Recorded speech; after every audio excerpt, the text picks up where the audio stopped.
running back in the NFL. Now, this is what they do to us. He became he gets a paltry $90 million extension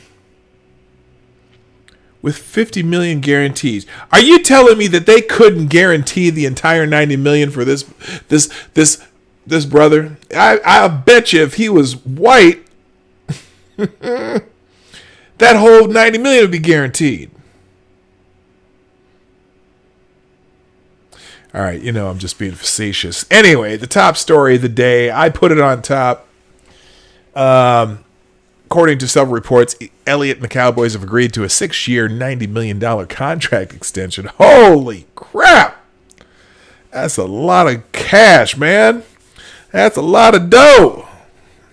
That's $15 million a year. $50 million of it guaranteed. So even if he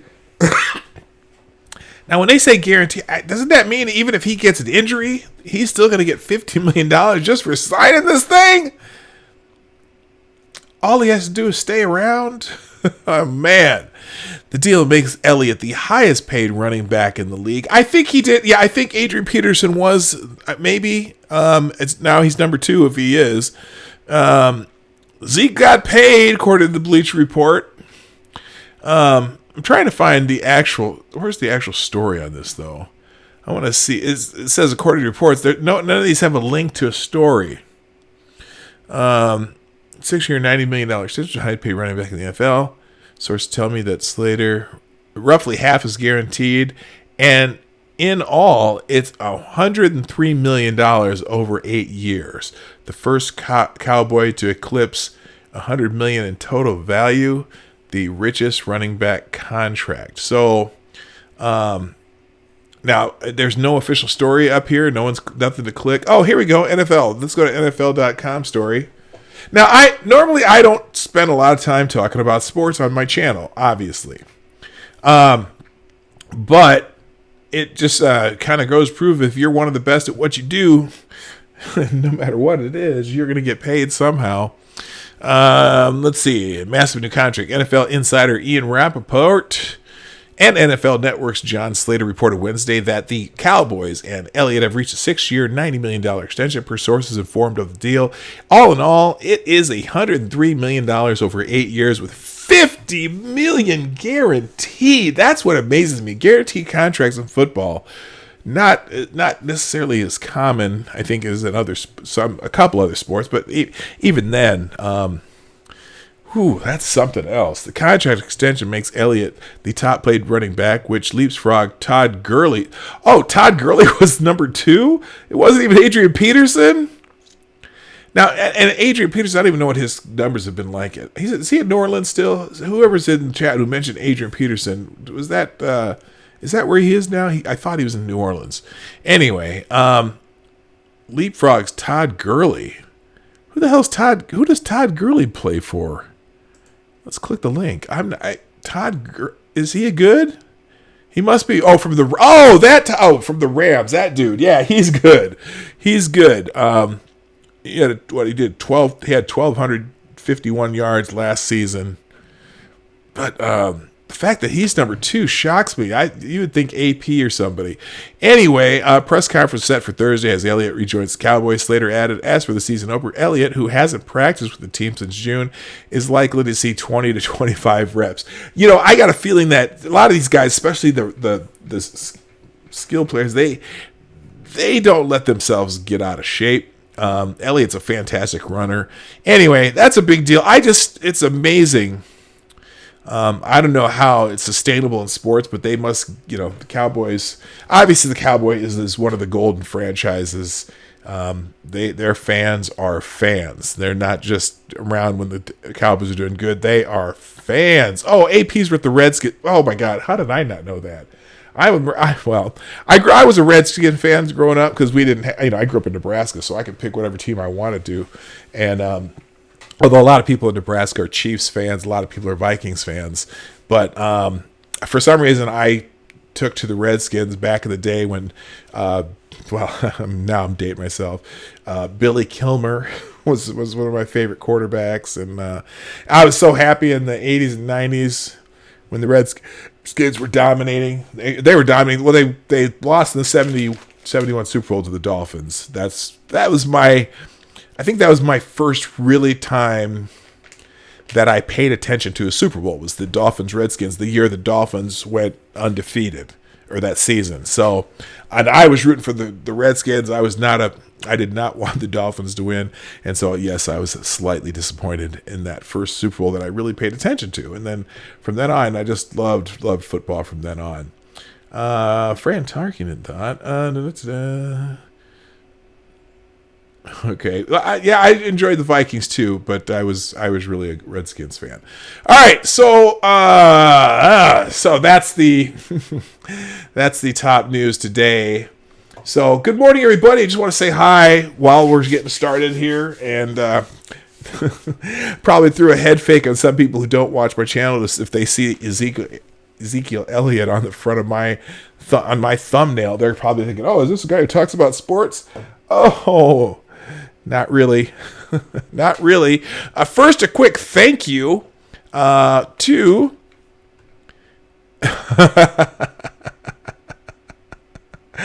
right, Sheagrath.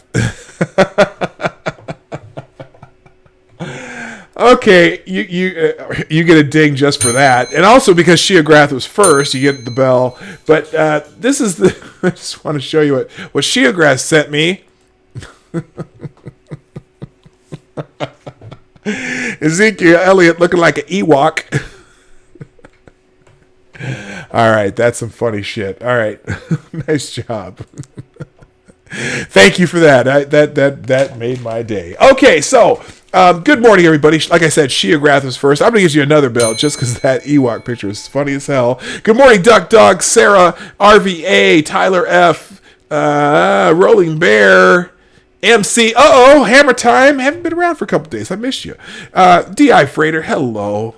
Also, if you ever want to see I don't know why it fascinates me, but DI Freighter's channel, the pictures of boats moving, it's fascinating. I enjoyed watching. I went over to that channel one day, so thank you for. I'm glad I found you. I found you on how did I run into you? I must have run into you on the Hard Bastard channel. Anyway, all right, so let's get into the little news today. First, I guess it's important. Good morning, Maddie. How you doing?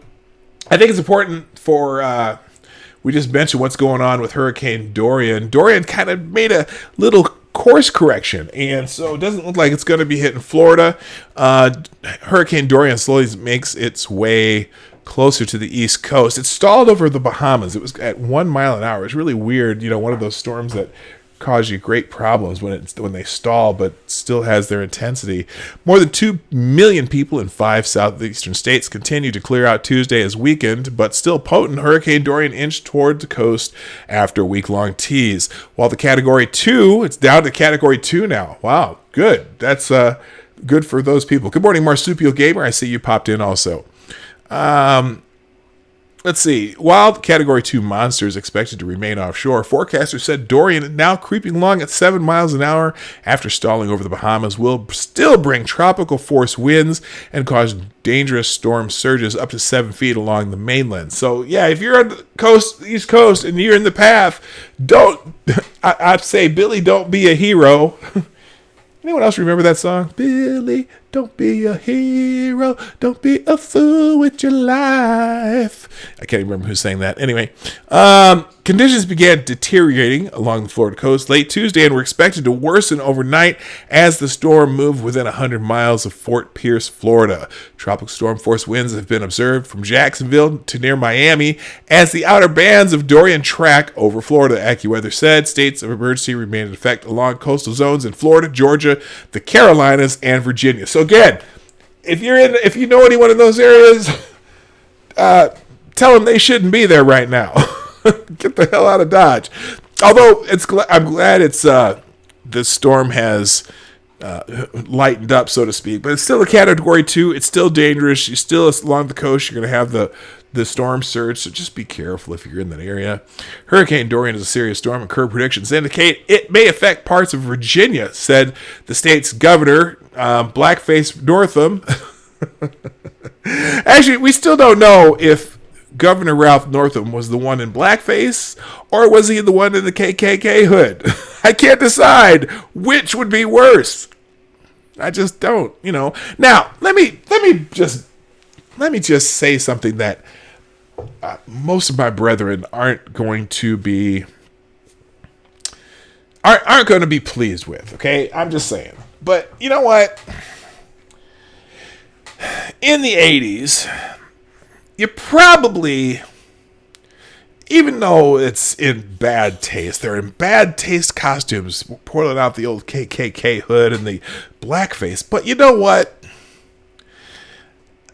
I don't care, to be perfectly honest with you. I personally don't care. The dude, back then you could do a lot of stupid shit, and then some people would be pissed off and some people wouldn't, but it was, now let me clarify something. Now, if Governor Ralph Northam was in the KKK back then, we'd have some serious problems. Okay, it was an edgy costume, like a joke, like when Bill Maher dressed up as that Australian crocodile hunter dude with an ink stain on his shirt and a spear coming out of his chest. Bad taste, but in some ways humorous. I don't give a shit if someone was in blackface. Now if he was out making fun of, I don't know, whatever. It's so stupid. But anyway. But hey, here's the other part of that, though. It amazes me that all he got was a little verbal and rhetorical blowback. He didn't. Somehow, Ralph Northam is still the governor of Virginia. That's what actually shocks me, because, what's the what do they call it? Cancel culture? How come he hasn't been canceled yet? I have no idea. Oh, wait. I'm sorry. That's a stupid question. If you know the answer to that question, why am I in top chat? I should be in live chat. If you know the answer to the question why Governor Ralph Northam is still the governor and hasn't been canceled, please type in the chat, and the first correct answer will get a bell. Because there is a good answer why he's still the governor. The approaching storm shut down parts of Disney World in Orlando, Florida, grounded its flights in several airports, yada, yada, yada. And they just get the hell out of the East Coast if you're coming near this Hurricane Dorian. All right. Am I still streaming? Yes, I am. All right. Hello? Are you there? What monkey streaming again? What the hell is monkey streaming for? Sarah, there you go. Because he's a Democrat.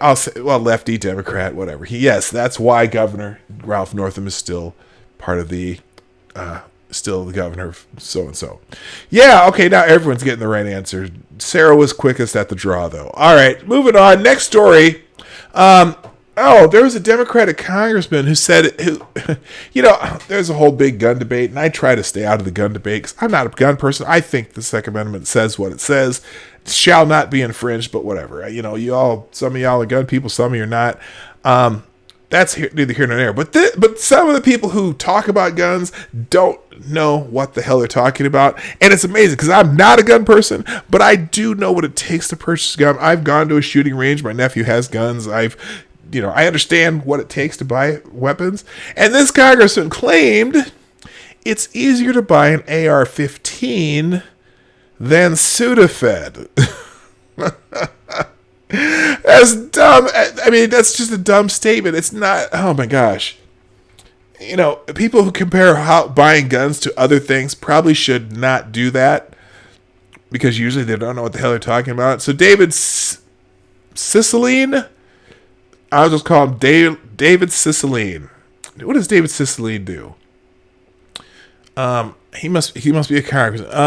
Call me crazy, but I think it should be harder to buy an AR-15 than it is to buy Sudafed. Okay. So please note that David Cicilline is a fully Twitter credentialed member of the Blue Checkmark Outrage Brigade. That's because he's a congressman representing Rhode Island's 1st District, chairman of the House Democratic Policy and Communications Committee, and chairman of the of the antitrust subcommittee. So you'd think Cicilline would have some familiarity with the law, but you'd be wrong. Cicilline did, however, receive quite an education in his Twitter mentions on the off chance he actually reads them, and on the even more remote chance that he's capable of comprehending them. So the first response they show here, really, which federal form do you have to fill out in order to buy Sudafed? And what database does the pharmacist query when doing the required background check? No background check or federal forms to fill out for Sudafed, although they do here's at least in Minnesota they keep a database of who you have to show your license when you buy Sudafed, and all they do is they have a little database and make sure you're not buying Sudafed or going from store to store to buy Sudafed, because apparently Sudafed is one of those things that can be turned into methamphetamines. The only reason it's difficult to buy Sudafed is that the government has decided it's more important to mildly inconvenience some meth heads than it is for you to be able to buy cold medicine that's worth a damn when you need it most. So, next person, I hope that 40,000 likes are people bookmarking this rather than nodding along with this flaming idiocy, someone else says. And he pinned it because he was really proud of what he said. So, moving on. And Alyssa Milano said crazy. Now, Alyssa Milano. What I say? Alyssa Amano? Alyssa Amano? No, Alyssa Milano. Hollywood's latest super woke. What can I say that's not? I don't want to be sexist because what? Okay, super woke box of rocks.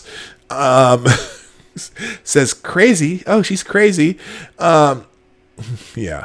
I have a card. I have to card people every day for simply buying allergy medicine. Yet a person buying, this is someone just stupid, but a person buying a gun walks right out of the store. Do you know what it takes to purchase a weapon? Really? I mean, come on. Oh, I'll have to check that out. Look, here, I'm gonna right click that and open that in a new tab. Let's Maddie. Let's see, Maddie. What I got here, Maddie? I'm gonna just go right to what you put here. Wait, what happened to it? Uh-oh. Is this it? Oh, by the way, thank you, Rolling Bear, for tweeting out the show. What did I just do? I just had it open. Okay, man, I'm about to figure this out, what I did. Oh, and you retracted it. Oh, shoot. Oh, well, we'll have to figure that out later. Anyway, so then, people just don't know what they're talking about.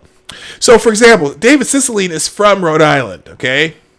Well, in Rhode Island, where you supposedly represent, someone said, there's a background check and a 7-day waiting period, right? So in Rhode Island, I'm 100% positive there's no 7-day waiting period or background check for a fucking Sudafed. So go sit the F down and close your flap. Anti-gun people saying stuff like this is exactly why pro-gun people don't take them seriously when they call for common sense gun control. Yeah, that's the thing.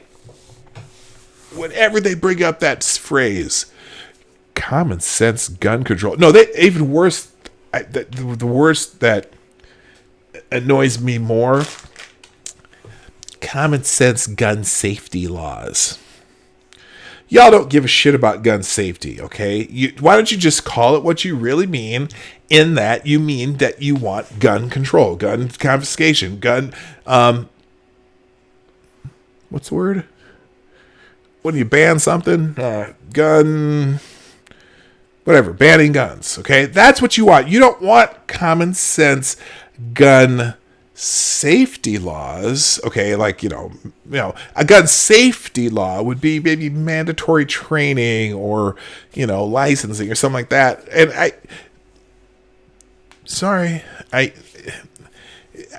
there's going to be a push to change the Second Amendment, though. I know there is. And if that happens, look out for the dam to break. I don't think it'll happen. I don't think you're going to be able to get that through 3/4 of states anyway. There's going to be that number of states that are going to say, F you. We have too many people who are guns. And the politicians be out in a heartbeat. You think with as many gun owners there are. Yeah,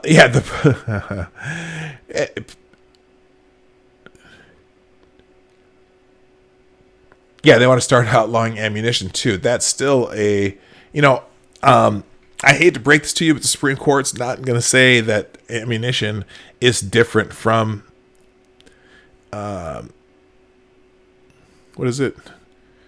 Firearms, or the right to bear arms. Ammunition is included in the giant tent of arms. Okay, just like if arms includes bows and arrows are part of the arms of bows and arrows. So anyway, only a Congress would be so dumb. Yeah, there's a bunch of stupid stuff that people say that I just go, you're a dope dude. Okay, so my next story, Alexandria Ocasio-Cortez tries to help bail out activists arrested for assaulting police and carrying weapons. Yeah, this is, if you were watching the internet, because it really didn't make a lot of news. Actually, the whole idea, in my personal opinion, was kind of dumb, but there was the straight pride parade in Boston. And really, there was really nothing serious about that event. It was organized by a few people, including Milo Yiannopoulos. And it really was just kind of a troll event, if you ask me. I don't think it was a serious event. Although, there was about between 100 and 200 people who participated in it. So anyway, on Saturday, about 200 people participated in a much publicized, much maligned straight pride parade in Boston. Put out by holy crap. Are you sure you're not watching Monkey right now? Put on by a group calling itself Super Happy Fun America.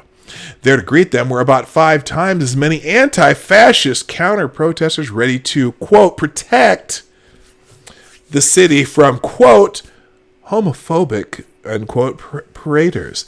At the end of the day, the Boston police arrested 36 people, including activists who came armed with dangerous weapons and who proved they were prepared to get rough, even with police. In response, 2 members of the squad, far-left freshman Democratic Congresswomen urged their supporters to donate to help bail out the allies and accomplices. Now, that's an interesting way to put it. The allies and accomplices who put themselves on the line protecting the Boston community. Now, that's a weird way to put it. This is one of those things where there's people out there who go out and organize events. And I think part of it is just to draw attention to the idiots who will come and protest those events. Now, maybe I shouldn't put it that way, because I understand if people want to come out and protest something. But the idiots that I'm referring to are the idiots who come because they want to be violent. Okay, now a peaceful protest. Welcome to America. The idiots who want to go out there and start beating people in the head. FTG. Okay, that's a little early preview of tomorrow's show. FTG. Okay, the Antifa that are just there protesting and saying stuff, fine. The Antifa who are out there with weapons and wanting to attack people and want to destroy people's property, fuck you, okay? Anyway, as the Daily Wire reported back in June, after the initial parade request was turned down by the city of Boston, Super Happy Fun America filed a discrimination complaint and eventually forced the city to formally approve their, quote, celebration of heterosexuality, end quote.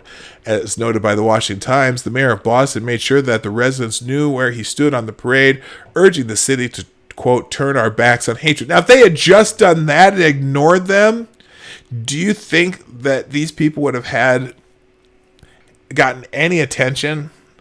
No, but of course, because anytime you try to suppress somebody or try to take away their rights to do something, they suddenly have a bigger platform because now they're the martyrs. They're the ones who are being oppressed. They're the ones who can, that's why it's like, stop trying to stop the idiots from talking. Let the idiots talk. And I'm not saying that these people are necessarily idiots, although I think they were out there making a satirical point. And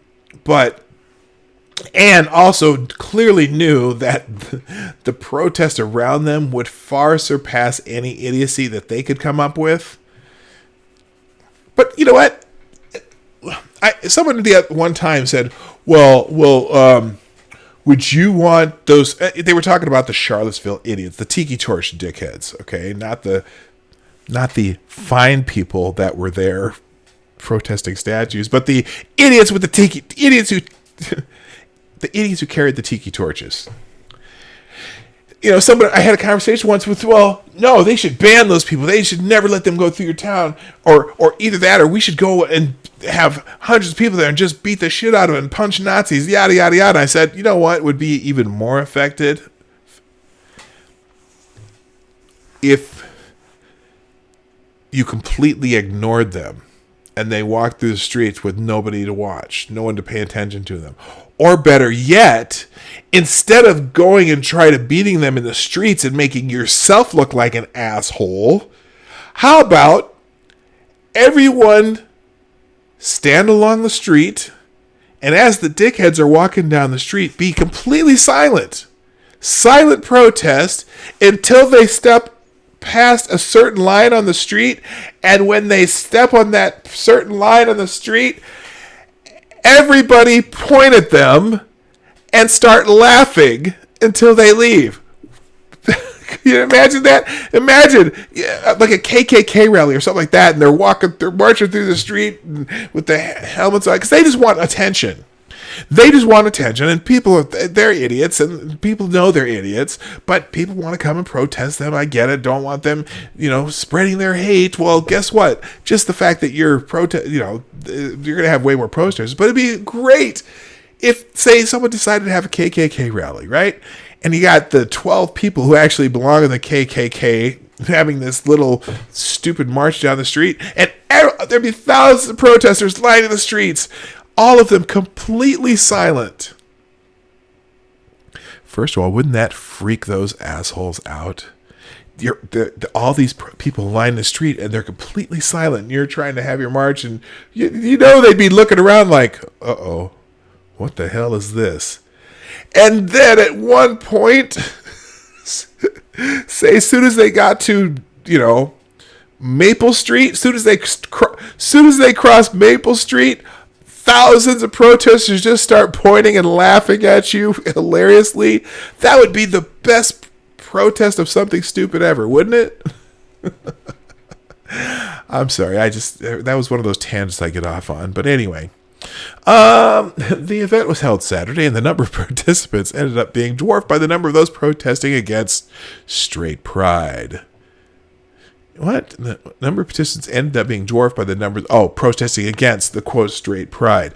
As has become increasingly more frequent occurrences over the last couple of years, the meeting of the far left and far right demonstrators resulted in some violence and arrests.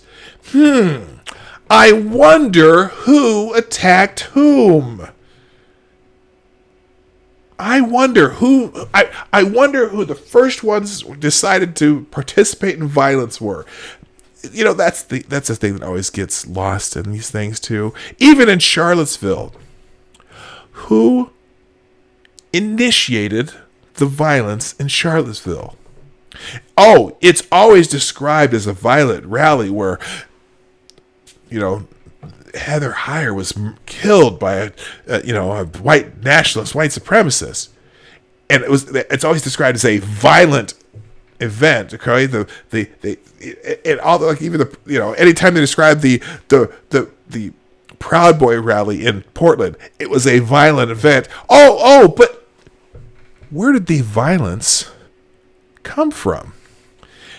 do they ever mention where the violence came from? Was the violence that the Proud Boys went to Portland and then just started beating people up in the streets? Or was it people attacking them? As it always has been. It's always...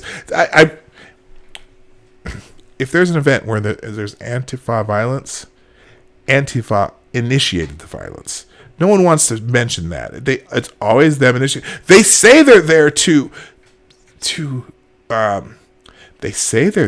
protect the people of the city and protect people from homophobic attacks and protect people from this and protect people from that. But that's bullshit, because they're always the one who start the violence. Anyway, the Boston Herald published a list of 36 arrests from the event Saturday, which includes 9 suspects charged with assault and battery of a police officer. 5 charged with assault by means of dangerous weapon and carrying a dangerous weapon, and dozens arrested for either disorderly conduct and or resisting arrest. Okay. 4 officers sustained non-life-threatening injuries as they attempted to prevent the Antifa-fueled crowd of about 1,000 counter-protesters from mixing it up with the estimated 200 parade participants, the Times reports. It was unclear how many of those arrested were affiliated with Antifa, but photos posted online showed a black-clad Antifa activist being carried off by police. Antifa protesters attempting to block the road scuffled with officers, as shown on the video. So now, in response to the arrests, some left-wing demonstrators, 2 high-profile Democratic women offered their help in getting the suspects bailed out. Join me right now in making a contribution, tweeted Representative Ayanna Pressley, Democrat, she's Massachusetts or Michigan? I think she's Massachusetts. Saturday, linking to a Solidarity Against Hate Legal Fund fundraising page. Thank you to the allies and accomplices who stood in the gap and laid their bodies on the line today. Yeah, over 200, people who are just trolling your sorry ass. Laid their bodies on the line today in a front LGBT hate march. Really? Was it a hate march? Really? Was it a hate march? I mean, I know that they're just trying to make a point that, you don't have straight parades, so they decide to have one as a bit of a tongue-in-cheek event. I don't think any of them even treat it as a serious event. LGBT hate march. To everyone feeling unseen and vulnerable today, we got you. Equitable outrage. Our destinies and freedoms are tied. Oh, so heroic. So heroic. She's absolutely my hero. Democratic Socialist Representative Alexandria Ocasio-Cortez, Democrat New York, also lent her hand in those arrested for assault, resisting arrest, and disorderly conduct. One way to support the local LGBTQ community impacted by Boston's white supremacist parade.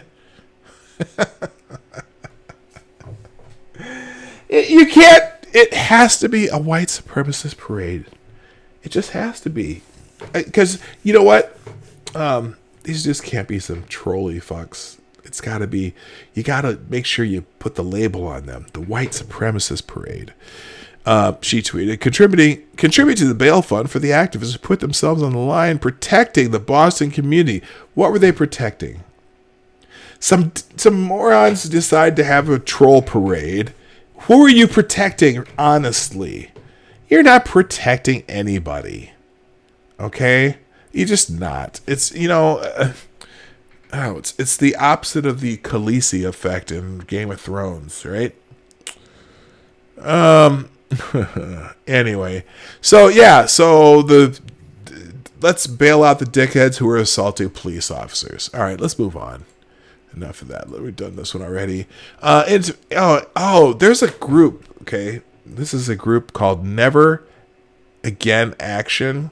Investigations. The anti-ICE Never Again Action is not the spontaneous grassroots group it claims to be. Oh, shocker! Over the past several months, Never Again Action, NAA, also known as NAA, a purportedly spontaneous grassroots Jewish group, has burst into the public's eye by staging and videotaping protests at Immigration and Customs Enforcement, ICE, and other government facilities across the country. Have you heard of that? These are the ones who they blocked an ICE facility by sitting in the driveway, and the truck drove right up to them, stopping right as close as they could to them. And they claimed that the ICE employee was trying to run them over when he didn't actually. He stopped. They all got up and started banging on his truck, and then he didn't want his truck banged on, so he kept moving. Anyway, but as a joint investigation by the Legal Insurrection Foundation and the Washington Free Beacon has revealed, NAA is not what it purports to be. NAA is a repackaging of the same activists who organize with far-left anti-Israel groups such as If Not Now, American Muslims for Palestine, Jewish Voice for Peace, and, wait for it, Code Pink. Oh, shocker. They just change their names depending on what they're protesting. There's every reason to believe that these obsessive anti-Israel activists have a hidden agenda to insert themselves at the forefront of the immigration issue, to hijack the movement and turn it against Israel, as has been done repeatedly since the Ferguson riots in 2014.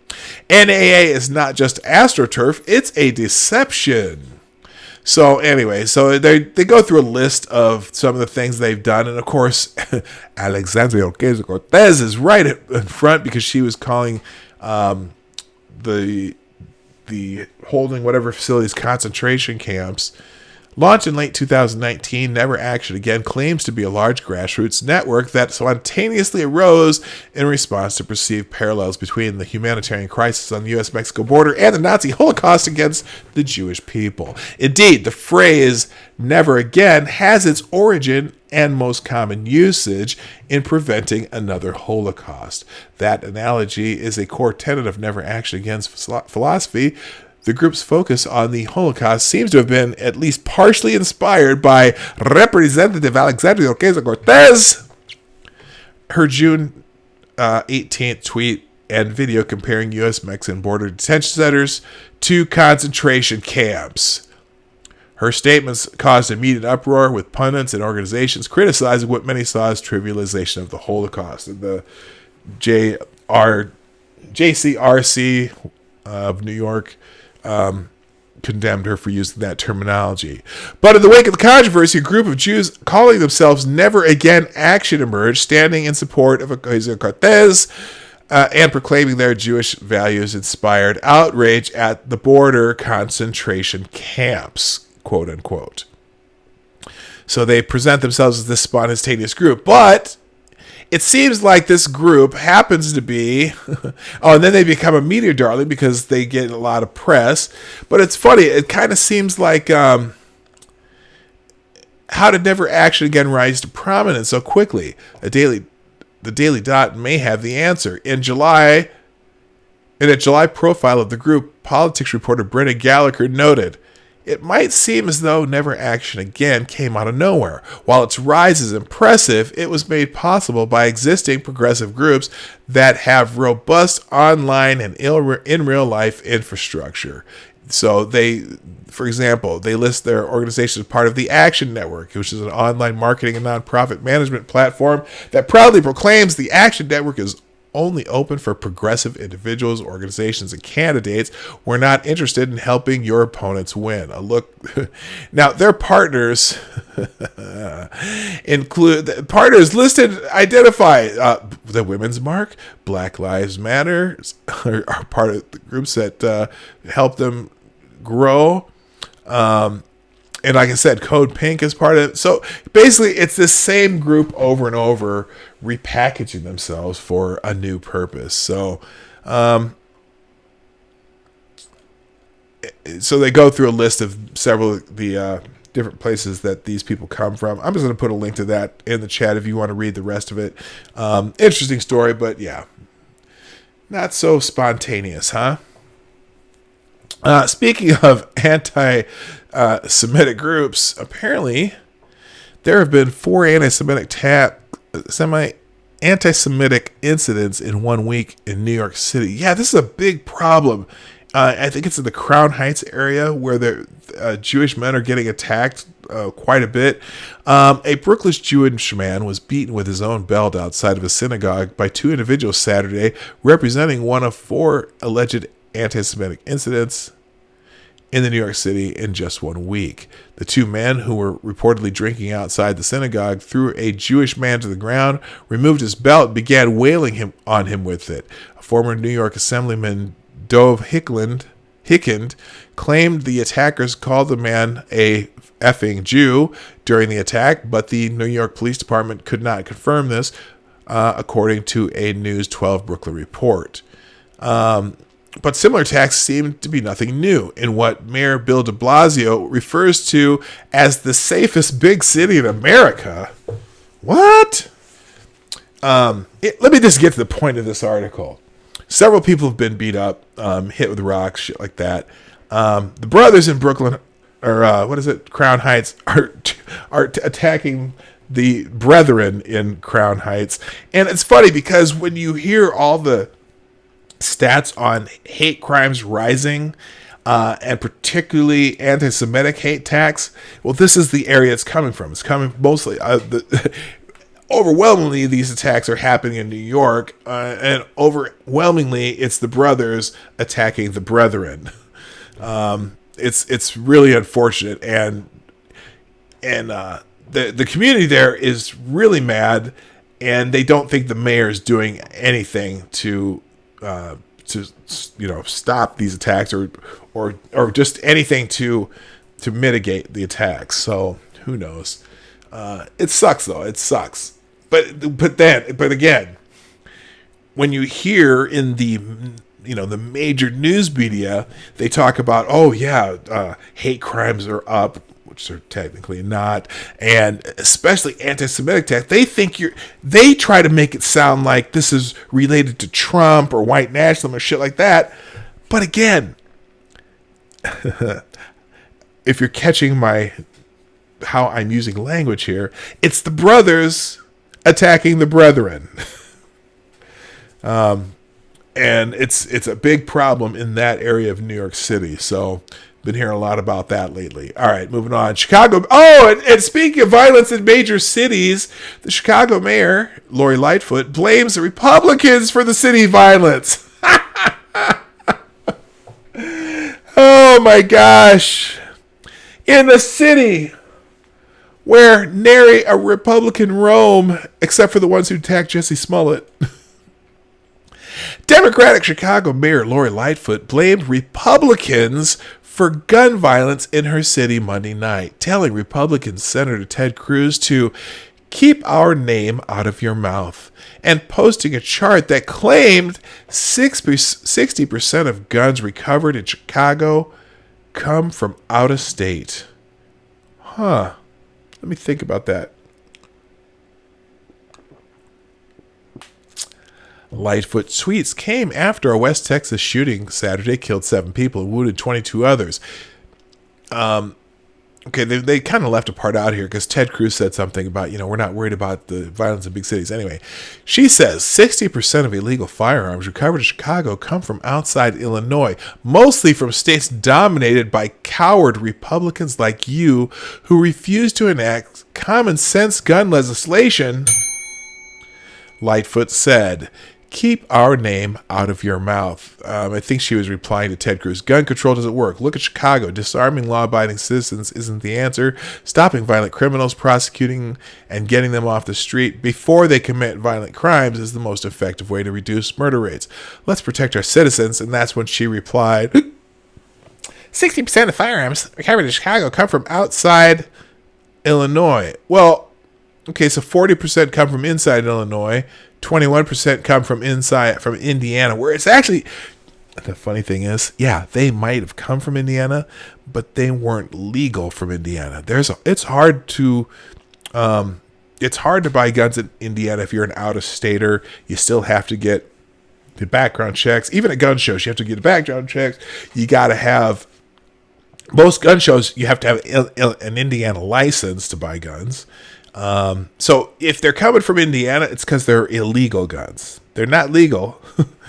But it's still 40% come from the Chicagoland area. But she says Indiana, Mississippi, Wisconsin, Ohio, Kentucky, Georgia, Tennessee, Alabama, and Texas, 1.8%. Anyway, Lightfoot's comments came after Cruz pointed out that Illinois' strict gun control legislation has not prevented carnage in Chicago, which is one of the most violent cities in the country. Chicago has not had a Republican mayor or city councilman, I'm going to guess, since the early 30s.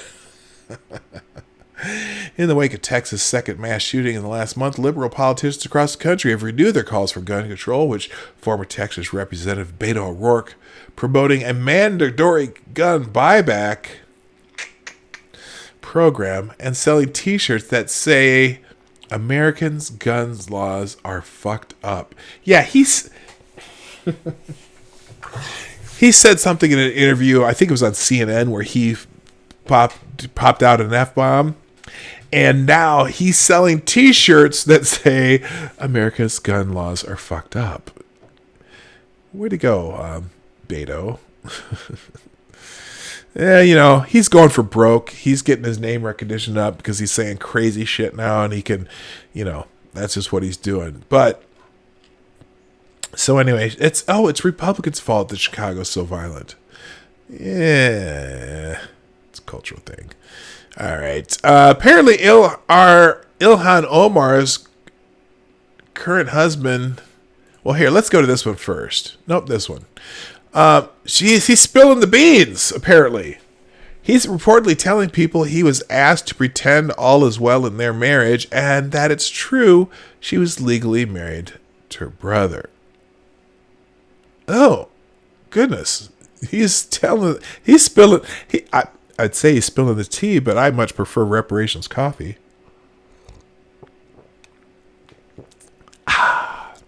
It's hard to keep track of the scandal surrounding Representative Ilhan Omar, but the most recent alleged affair is nasty and looks to be growing worse. The one involving an alleged extramarital affair between Representative Omar and political consultant Tim Minett. I'm pretty sure that's haram in Islam. I don't know if the Somali community is going to approve of her if this is all true. Last week, a woman filing for divorce claimed Omar stole her husband. According to Dr. Beth Jordan Minett, her husband Tim Minett told her in April that his affair told her in April of his affair with the congresswoman. He also made a shocking declaration of love for her. Mary blogged about the whole ordeal. Okay, at that link there, which I'm not going to do. Omar dodged questions about the affair. In an extra twist, the National Legal and Policy Center filed a complaint with the FEC alleging congressional campaign violations in relation to E Street Group Tim Minett. Yes. She paid him $220,000. Woo. He must have some skills.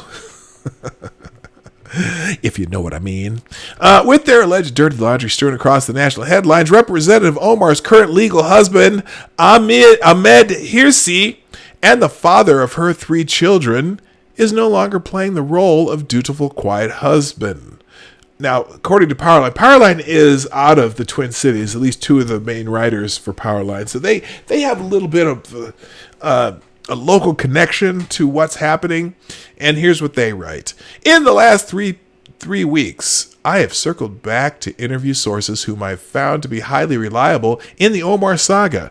They open a window onto the scandals from the perspective... What the hell? They open a window onto the scandals, not sandals, from the perspective of Ahmed Hirsi, her longtime partner and father of her 3 children. According to sources, Hirsi is telling friends he will not go to jail for Omar because she's cheating on him.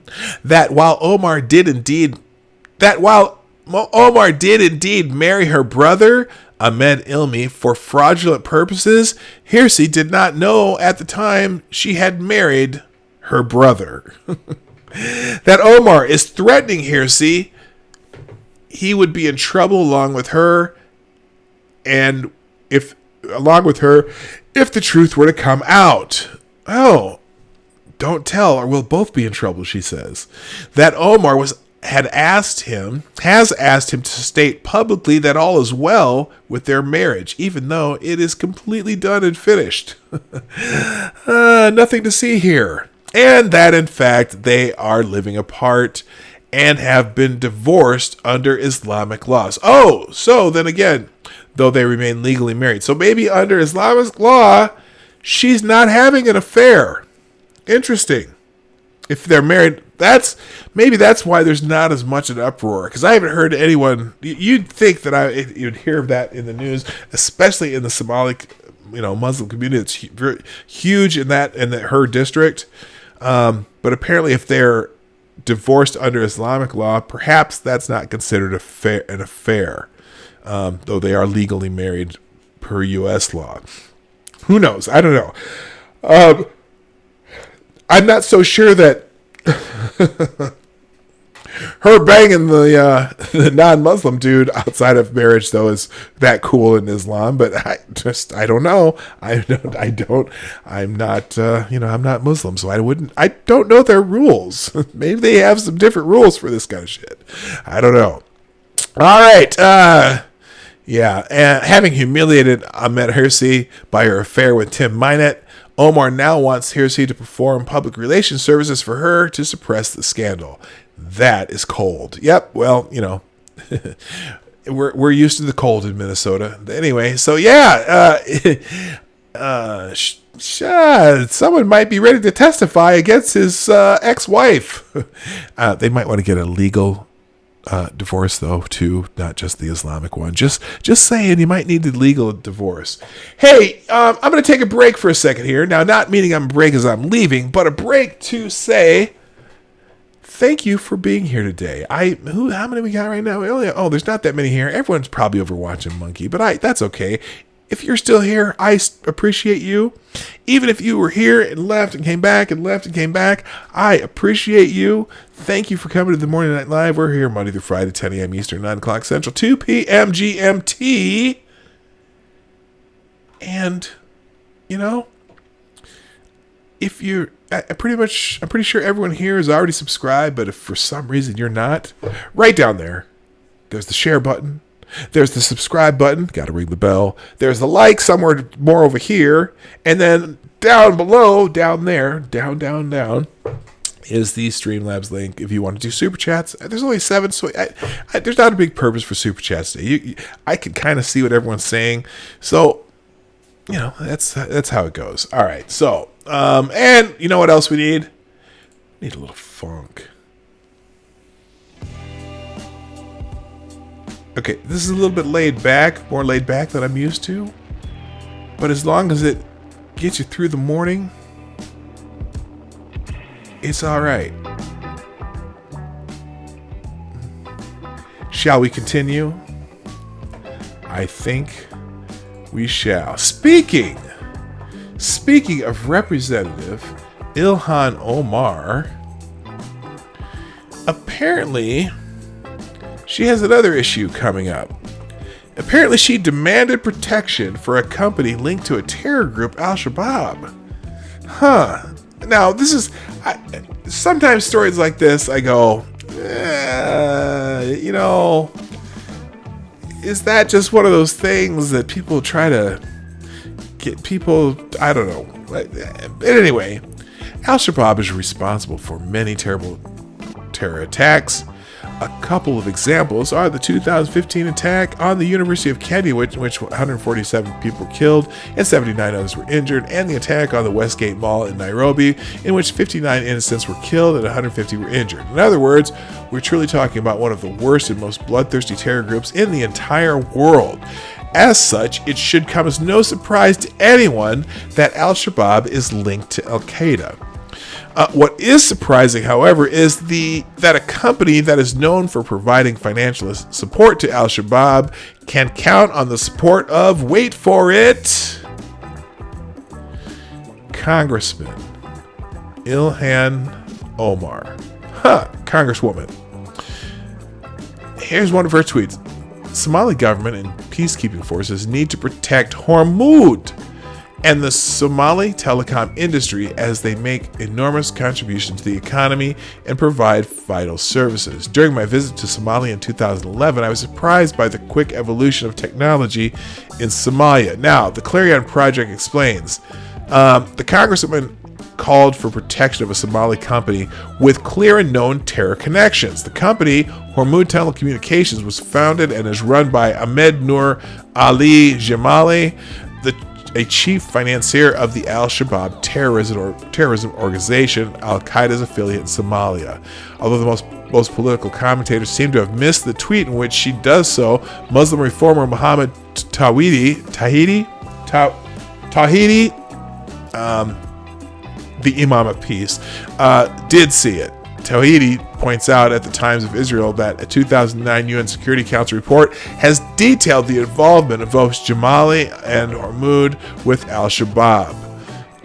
So some people are noticing some of this stuff. Who knows?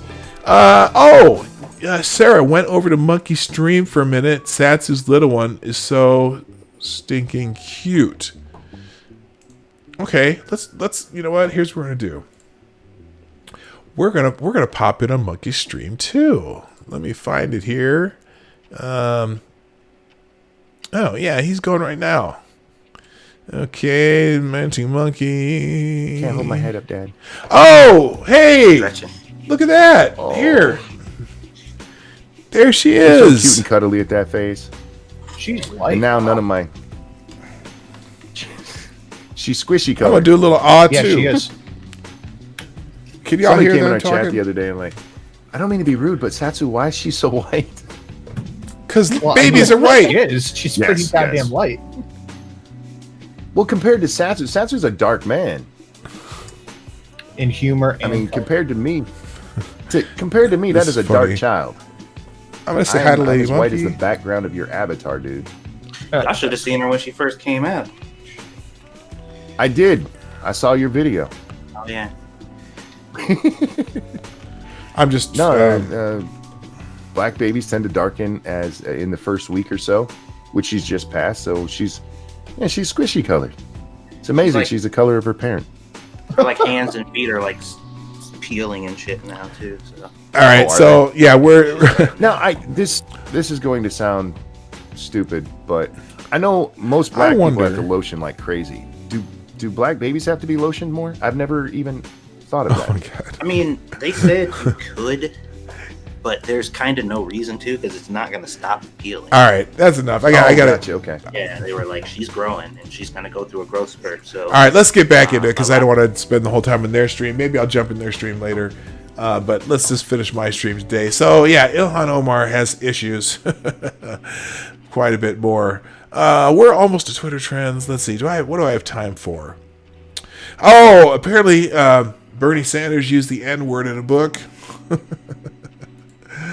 Oh gosh, Democratic presidential candidate and Vermont Senator Bernie Sanders used the N-word in both his 1997 book Outsider in the House as well as his updated 2015 version Outsider in the White House. Sanders used the word while accusing Republicans of playing scapegoat politics in 1996 by supporting policies like welfare reform, which Sanders described as a slight variation on very old themes. For 100 years, here's what he wrote, quote, "For 100 years, the white workers of the South were the most exploited white workers in America. They were paid the lowest wages." Wait a minute. Hold it.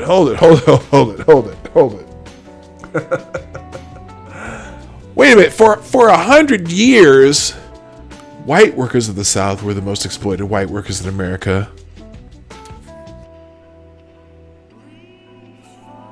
Huh? I'm gonna finish this paragraph. They were paid the lowest wages. They endured the worst working conditions. Their housing was abysmal. Their kids went to the most backward schools, and very few could send their children to college.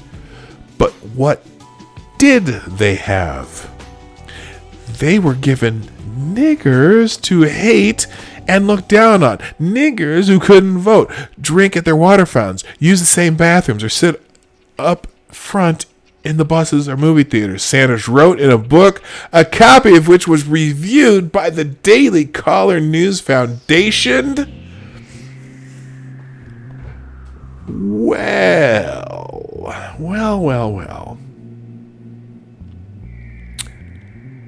I wonder. Now, me personally, I see what Bernie Sanders was doing there, and he did put it in quotes each time he wrote it.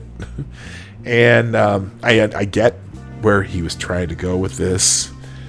But my understanding is that context never matters when you use language like that, language. So I wonder if people find this out, will Bernie Sanders be canceled? Just ask it. I'm just curious. Sanders said welfare reform was an example of racial scapegoating and listed a series of racial stereotypes he said motivated supporters of welfare reform. He said, quote, the crown jewel of the Republican agenda and their so-called welfare reform proposal is their so-called welfare reform proposal. The bill, which combines an assault on the poor, women and children, minorities and immigrants, is the grand slam of scapegoating legislation that appeals to the frustrations and ignorance of the American people along a wide spectrum of prejudices. Tired of taxes and spending huge sums of money on people too lazy to work? Tired of paying black teenagers to stay home all day and have babies while you work your butt off? Tired of providing an incentive for Mexicans to skip over the border in the middle of the night? Welfare reform is for you! Okay, Oh, see, it's so funny. This is one of those things where the politician here, the white politician, is basically saying these are dog whistles. You know, that's what he's saying. And, you know, I always say the people who hear the racist dog whistles the most often, they just might be the racists. Just saying. Anyway, the passes remain in an updated version of Sanders' book published in 2015.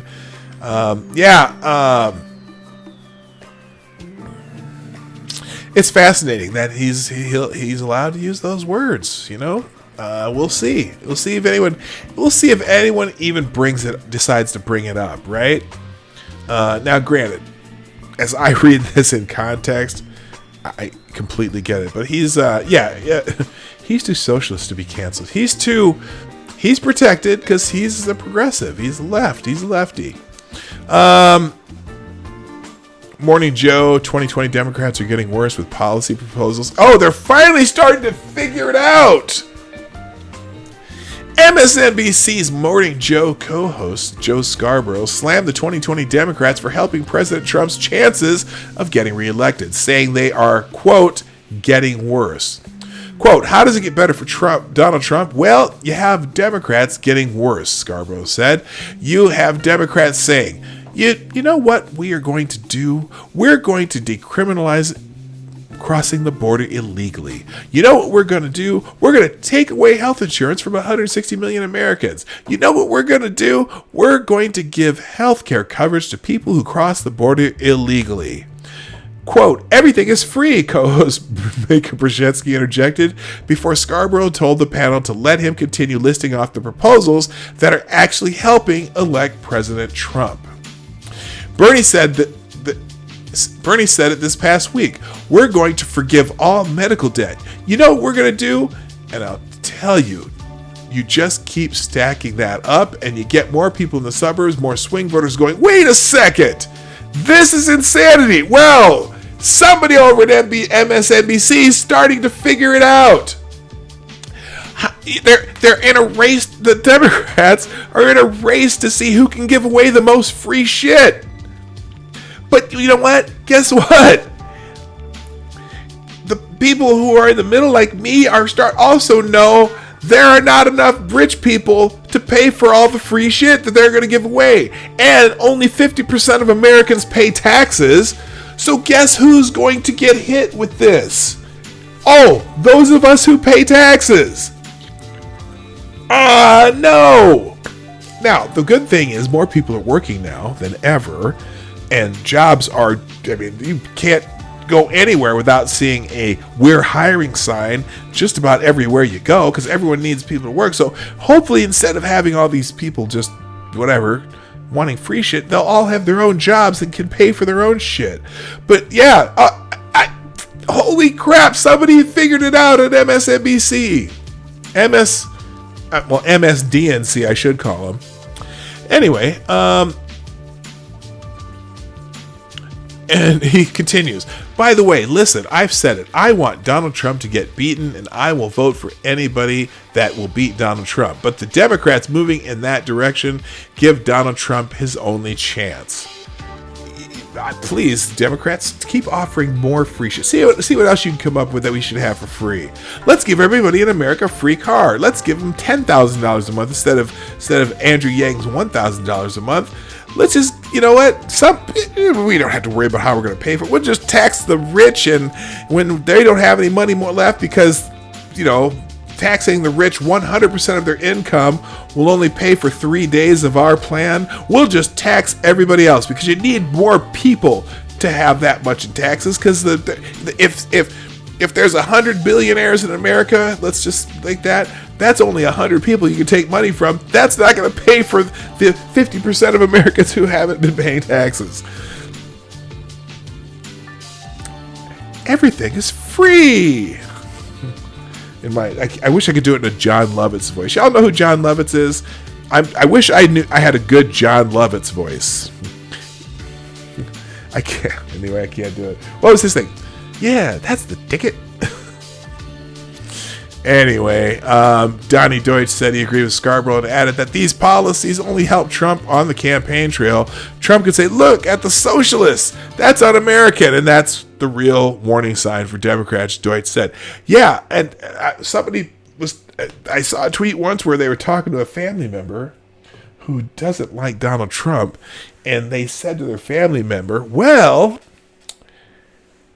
your choices are, you can vote for Donald Trump, or you can vote for socialism.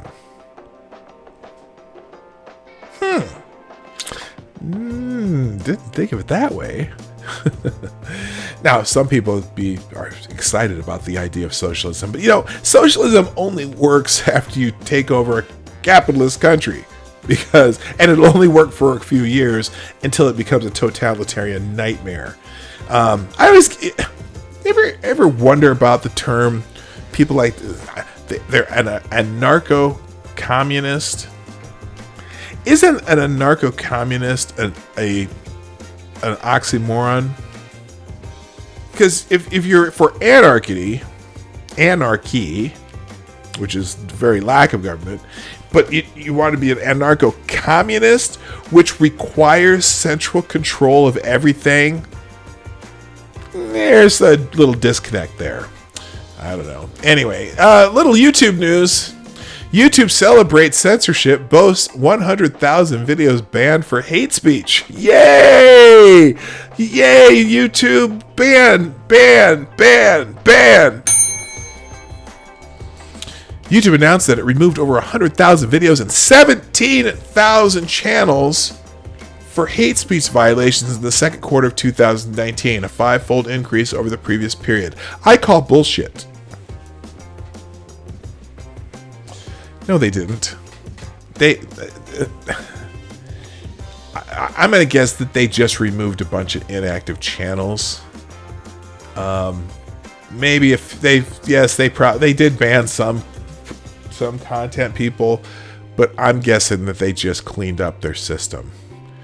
In an official blog post, the Google-owned video platform announced that it also removed over 500 million comments in quarter 2.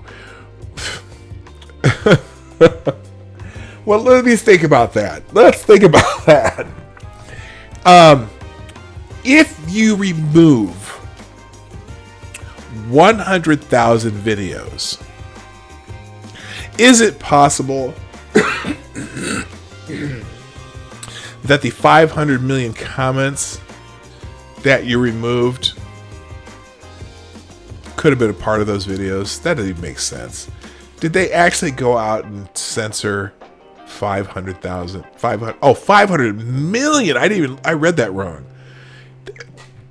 Removed 500 million comments in quarter two. You know where those are coming from?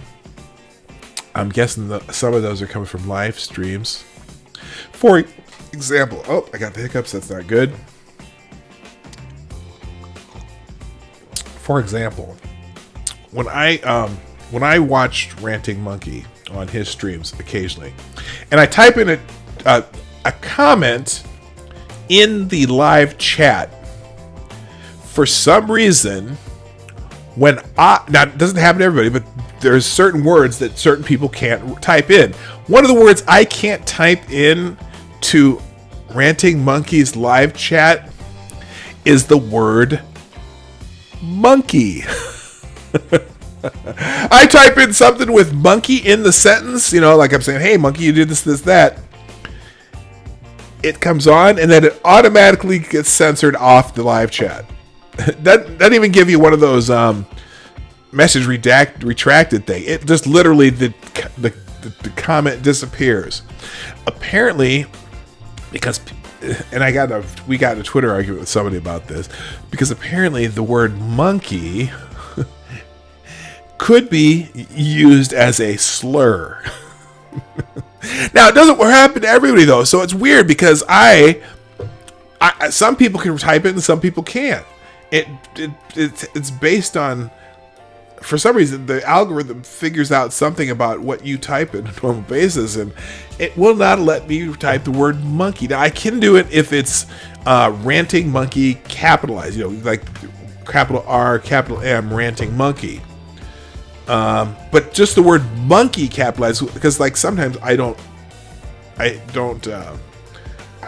do chat, comments, live chat from my computer. Sometimes I do it from my phone, so I can't. It's just a pain in the ass to try to type it in on your phone. On the computer, you can just do @ and start typing the name, and it'll autofill for you. But no, not on his channel. I can't put the word monkey in his chat. So is that part of the 500 million comments that they deleted and removed in quarter two? Yeah, you can type it here, but on his channel you can't. That's the other thing. Yeah, it depends on what channel you're on. It's just funny. Anyway, YouTube boasted of its intelligence desk, a new unit established in January 2018 that monitors emerging trends on the platform, as well as its 10,000-strong team of censors. Yay! Censorship on YouTube! Oh, I'm so happy and so excited! Fucking assholes. They also boast of its ability to throttle virality of hate speech. Oh, let me see. I wonder who gets to determine what hate speech is. Oh, joy. Thank God we have YouTube to take care of us and protect us from the meaty people. Oh, good God. Because of our ability to remove this content quickly, videos that violate our policies generate a fraction of a % of the views on YouTube. Yeah, they throttle the videos. It's just, oh my gosh. And they're using this for more than just hate speech, right? I mean, it's just amazing. For example, the nearly 30,000 videos we removed for hate speech over the last month generated just 3% of the views that knitting videos did over the same time. Oh my gosh. I'm gonna start flagging every knitting video I see, because I think knitting is extremely offensive. It just is. People who knit, the yarn and stuff, the yarn is a symbol of oppression, and those two things that you knit with, the sticks, the needles, right? They can be formed as a cross, that when you knit this yarn, which is made of cotton, because cotton is a symbol of oppression, that you can set that cotton on fire, and then you have a burning cross made out of two knitting needles. So I recommend that we ban and flag every knitting video there is possible, because it is absolutely racist to knit.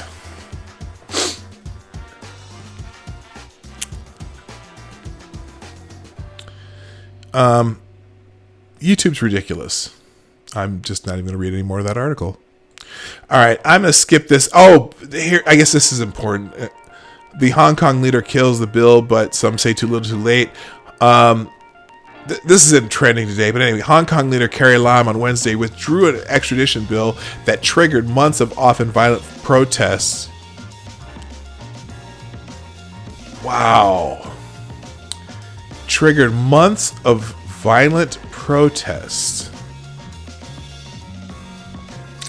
This is another one of those things. The protests themselves weren't violent, but boy, the police trying to remove the protests were violent. I don't know.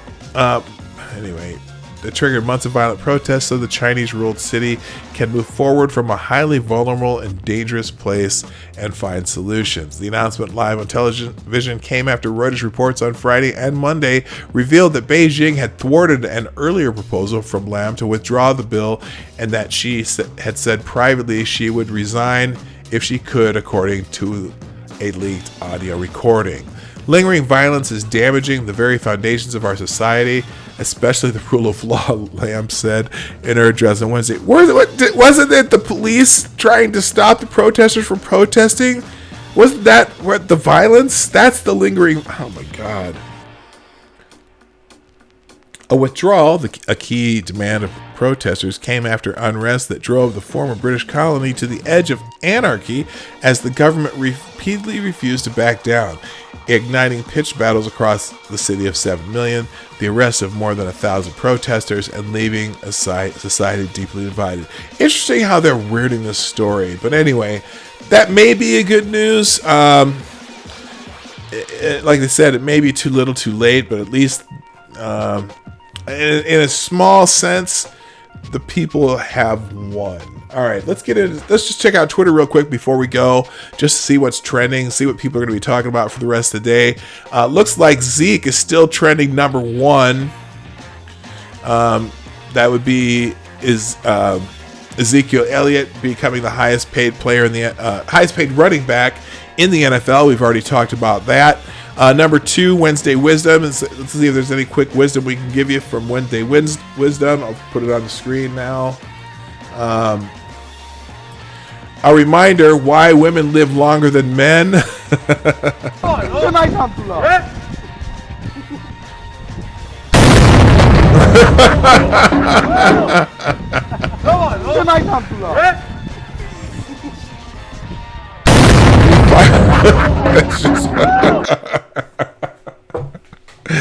Oh my gosh.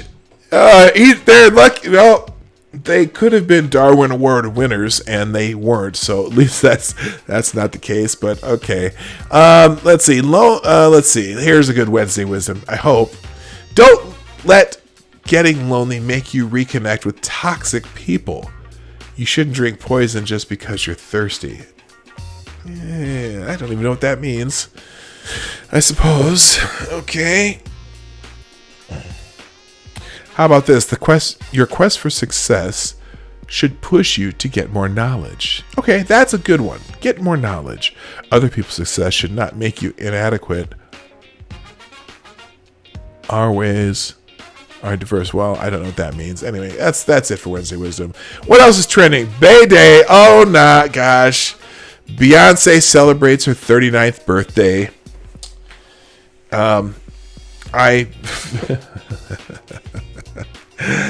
Do I bring about some fighting words right now regarding Bay, aka Beyonce? Do I? Perhaps the most overrated singer on the planet. I said it. I just don't get it. You know what? When Destiny's Child was making music, they made some catchy songs. But I've never really just been excited about anything that Beyonce has put out. You know? Crazy in Love was a big hit, and I thought, really? It's not even that good. You know? Now she has done a couple songs that kind of showed off her, at least her vocal range. But I'm sorry. There's better singers in the world. I mean, I guess my formative years, we had Whitney Houston, Patti LaBelle, who is, I think, one of the more underrated singers. Shaka Khan has a gorgeous voice. Trying to think of more contemporary. Celine Dion is okay, but she's annoying as hell. Toni Braxton, great voice. I mean, there's so many. Obviously you have the great writers in Aretha Franklin, Sarah Vaughan, if you like more of a jazz style. I mean, there's so many great singers at the times, and I think Beyonce is just the most popular right now. I don't know. I even think, this one's gonna get me killed. I even think Lady Gaga is actually more interesting than Beyonce as a singer-songwriter. Obviously she does the weird things to get attention, but if you actually listen to her songwriting skills and her ability to perform live, she is really fantastic. And I'm not a fan of hers, but I think she's really good, So I don't know. It's just weird. Anyway, Adele has a beautiful voice too, although I think I think she's still having problems with her voice again. Anyway, Wednesday thoughts, skip that. Inbound 19, what does that mean? I don't know. This has something to do with K-pop. Okay, this is some conference. I don't care about that. If you have interest. Oh, Brock Turner's trending. Oh my God. Okay, let's hear why Brock Turner's trending. Victim in Brock Turner case shares name ahead of Know My Name book release. Okay. She has been known to the world as Emily Doe, the sexual assault victim of Stanford swimmer Brock Turner. Now she's revealing her name and face. Chanel Miller, here reading her victim impact statement, gives her first interview to 60 Minutes. Okay, that'll be an interesting interview. I don't have anything bad to say about her. I think that case was really messed up from start to finish. And I wish I don't know. Now let's see. They say she was okay. Hey, 60 Minutes. You spelled rapist wrong. Brock Turner isn't a Stanford swimmer. He's a rapist. Chanel Miller wasn't the victim of a Stanford swimmer.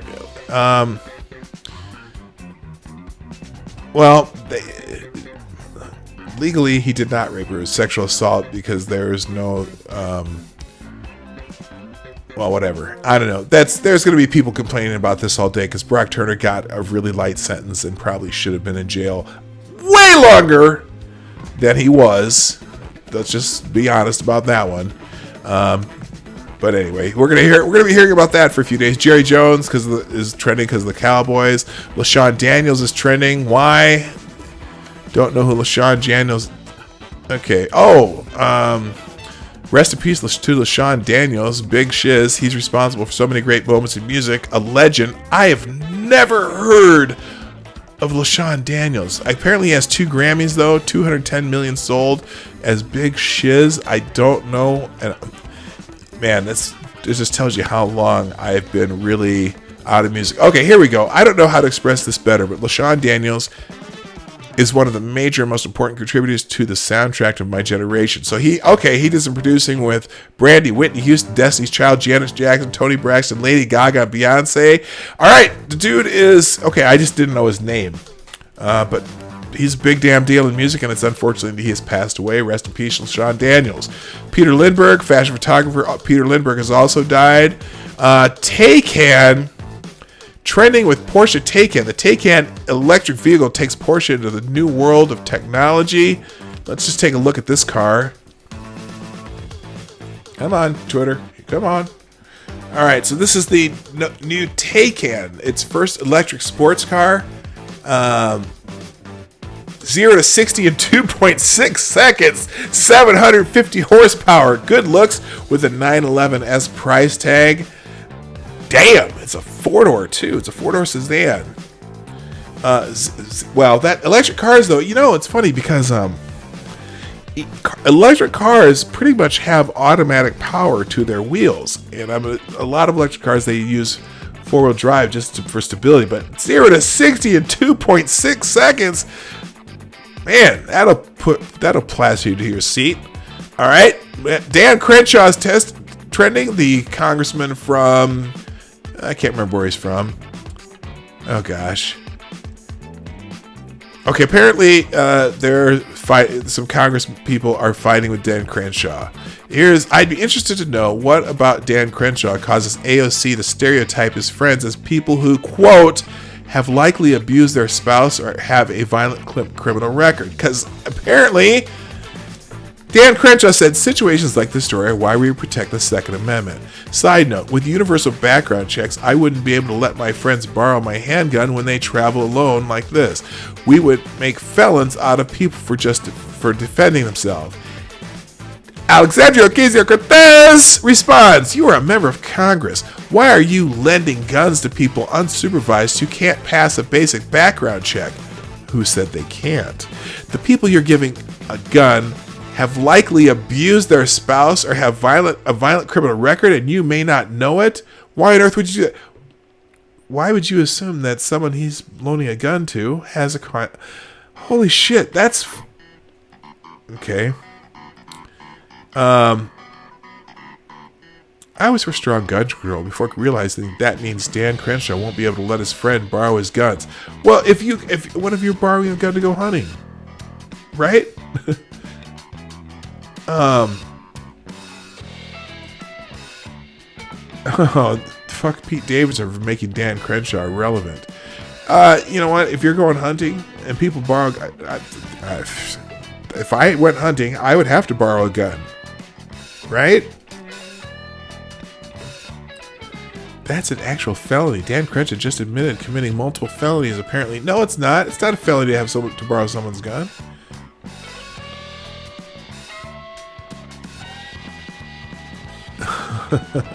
Okay, he's getting dragged by all the lefties who don't know what the fuck they're talking about, and probably supported by people on the right who don't know what they're talking about, and I'm one of those. So, all right, that's why Dan Crenshaw is trending. I suppose that's going to move up a little bit today, but I think the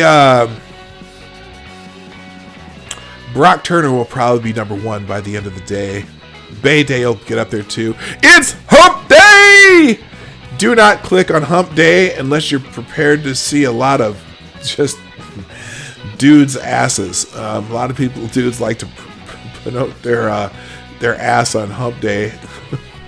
It's Wednesday is Hump Day. Carrie Lam is trending. Hong Kong's leader announced the withdrawal of the extradition bill. 2 years with serendipity. What does that have to do with what? Is that?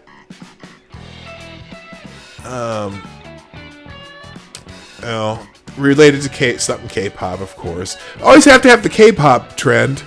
And it is National Wildlife Day, and that's what we're going to finish on today. We're going to check out some wildlife before I go. It's National Wildlife, and to celebrate, here's one of my favorite images I've taken of orca here in Shetland. An incredible moment as it's headed straight towards us and hunted just meters below our low cliff vantage point. Magical. That's a pretty cool picture, man. You can see the orca right there, right near the water. What better day than National Wildlife Day to show another sneak preview of some of our hilarious 2019 entries by Hardico. So some pictures here. That's actually funny. The squirrel sniffing the dandelion. That's cute. Okay. That's kind of okay. And then we got chipmunk. Oh, and look at that. There's a fly on that falcon's nose or beak, whatever. That's pretty cool. And I don't know what's going on there, but it's pretty fun. It looks like they're just playing around, and the zebra in the background are like, "Hey, aren't you supposed to be hunting us?" Wildlife on the BBQ. Yeah, there you go. There's a rhinoceros, a dangerous species. Our aim is to improve awareness of the Earth's species, focusing on preservation and conservation efforts and those that are endangered. Here are some of the planet's most endangered animals, and ways you can help. So that's for the doesn't say National Wildlife Day, most endangered species. That's in Newsweek. Newsweek is trash. I'm not gonna click it. Anyway, so lots of cool pictures. There's a puffin eating some, I don't know, worms or something. Oh, that's a cute picture of a seal or sea lion, whatever. Okay, I don't know if you want the baby squirrel in your palm, but they did it. And a beautiful moth. Okay, so click on that hashtag today, National Wildlife Day. Lots of great photos. Oh, look at that. Nice shot of a whale there. A jellyfish. Wow, that is spectacular. Ooh, hammerhead shark. Yeah, I don't want to be anywhere. Those people that hang with the sharks, I just wonder sometimes. Hopefully it already had lunch. All right, so lots of great photos in the National Wildlife Day pics. And on that note, ladies and gentlemen, it's time for me to go. I am so glad we've had this time together. Just to have a laugh or sing a song. It seems we just get started, and before you know it, comes the time we have to say so long. Bye, everybody. Actually, thanks for being here. We're here Monday through Friday, 10 a.m. Eastern, 9 o'clock Central, 2 p.m. GMT. For those people in other parts of the world who know what that is. And if you haven't already done so, before you go, down here, it's right below me here, is that share button. If you're watching this after the live show, share this out, please. I'm still trying to grow. I got 20 new subscribers last week. I'm pretty pumped about that. But it's the more the merrier when you come in. Also, if you haven't hit the like button or even the dislike button, hit one of them, do some interaction on the way out. And in future shows, we do super chats through Streamlabs, and the link is down below. I do not have super chats via YouTube. We also do donations through that stream too. But again, sometimes the biggest reward for me is that you are here with me today. Oh, Max Del Rio, I never said hello to you. I'm going to say hello to Max Del Rio right now, and Rolling Bear. So, thanks for being here, everybody. I appreciate you so much for coming each and every day. My name is Dawg Knight, and I am out of here. Hey, this is Dawg Knight, and I want to thank you for joining me today on the Dawg Knight channel. Before you go, if you like what you saw and you're not already subscribed, please make sure that you hit the subscribe button down below, and definitely click that bell that pops up afterwards so you'll be notified when I post new videos or when we go live. I broadcast my live show, The Morning Night Live, Monday through Friday, 10 a.m. Eastern, 9 o'clock Central, and 2 p.m. GMT. A special thanks to all supporters of this channel who share our videos on social media and who make donations through our Streamlabs link in the description below. Thanks again, and until next time, I'm Dawg Knight, and I'm out of here.